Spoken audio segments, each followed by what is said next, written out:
எல்லாருக்கும் வணக்கங்க. இன்றைக்கி நம்ம பார்க்க போகிறது பார்த்திங்கன்னா ஒரு ட்ரெயின் சம்மந்தமான ஒரு நியூஸ் தாங்க. நம்ம இந்தியன் ரயில்வே ரீசெண்டாக ஒரு அனௌன்ஸ்மெண்ட் கொடுத்துருக்காங்க. நம்ம அந்த டீ எல்லாம் சூடு பண்ணுவோம் இல்லைங்களா, அந்த கெட்டில்னு சொல்லுவாங்கள்ல, அந்த எலக்ட்ரிக் கெட்டில் அதை நம்ம ட்ரெயினில் போகிறப்ப நம்ம சார்ஜிங் பாயிண்ட்ஸ் இருக்குது, நம்ம செல்ஃபோன் எல்லாம் சார்ஜ் பண்ணுறதுக்கான பாயிண்ட்ஸ், அதில் ஒரு பயணி மகாராஷ்டிராவில் ஒரு பெண் என்ன பண்ணியிருக்காங்க, அந்த எலக்ட்ரிக் கெட்டில் சூடு பண்ணி அதில் நூடுல்ஸ் செஞ்சுருக்காங்க. இதை அவங்களே ஒரு ஃபோட்டோவாக போட்டு அவங்க அந்த சோஷியல் மீடியாவில் போட்டிருக்காங்க. அதை பார்த்து அவங்களுக்கு ஃபைனும் போட்டிருக்காங்க.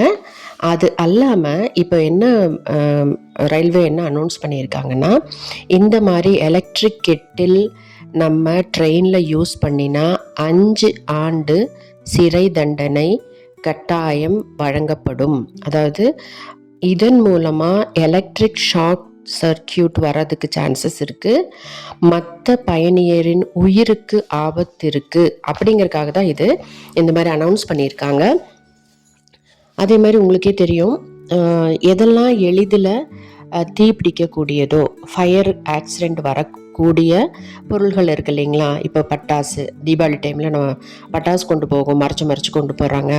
அப்புறம் சிலிண்டர், அது மாதிரி ஆசிடெல்லாம் கையில் பட்டாலே நமக்கு அப்படியே வெந்து போயிடும் இல்லைங்களா. அந்த மாதிரி பெட்ரோலு, அப்புறம் மண்ணெண்ணெய்ன்னு சொல்லுவாங்க இல்லைங்களா, கெரோசின், இது எல்லாமே கொண்டு போகிறதுக்கு தடை இருக்குங்க ட்ரெயினில். இதை மீறி கொண்டு போனாங்கன்னா 1000 ரூபாய் ஃபைன் அப்படின்னும் சொல்லியிருக்காங்க, அல்லது 5 ஆண்டு சிறை, அல்லது இந்த ரெண்டுமே சேர்த்து ஃபைனாக நாங்கள் வாங்குவோம் அப்படிங்கிற மாதிரி நம்ம இந்தியன் ரயில்வே ரீசெண்டாக அனௌன்ஸ் பண்ணியிருக்காங்க. இதை நிறைய பேர் பார்த்துருப்பீங்க, இருந்தாலும் ஒரு அவேர்னஸ்க்காக தாங்க இதை நான் போடுறேன்.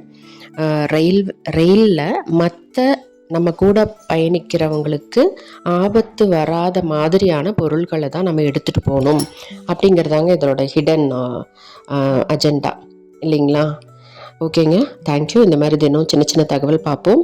Okay, by.